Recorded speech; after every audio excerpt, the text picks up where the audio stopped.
talking about this novel, name branded. This novel mostly fiction inspired on true events that might happen to somebody. Names, characters, places, incidents are either product of imagination or been changed to protect privacy. Please consider these books as a science fiction and the whole story honestly unbelievably mind-blowing. So please read and listen us on podcast and ebooks by artist TMTBellC. Portion of this novel contains third-party content constitute fair use. Work are meant to be educational, scholar, and nature criticism, which is protected by fair use laws. Chapter Terry's story is very odd. Terry has never spoken publicly about what happened to her, and she never did any interviews about her abductors. However, law enforcement made her to sit with a forensic sketch artist, and they were able to put together some sketch.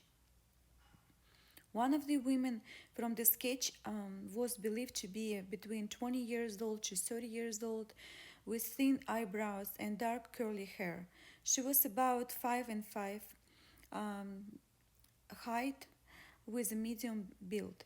The other woman was between 40 years old and 50 years old with thick eyebrows and long straight hair, about 5 feet 7 inches. Terry told the sketch artist that women both wore masks constantly to conceal their identity, and sometimes they put a bag over Terry's head, for most of the time held being abductive. Anytime Terry made a noise or attempted to escape, the woman would abuse her. Terry said throughout the days that she was kidnapped and she slept a lot, and it was kind of blur when everything happened.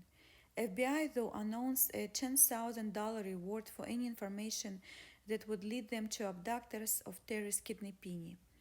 But despite hundreds of tips and nobody was found, 2 DNA samples though were found on Terry.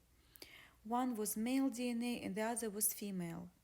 The FBI ran both samples through national database, but no matches were found yet at that time.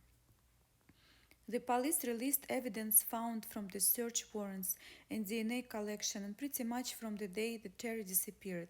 A lot of people were very skeptical, and once people became aware of some kind of details like the fact that Terry was talking to another man before her disappearance and there was male DNA on her, people became really skeptical about Terry's true story.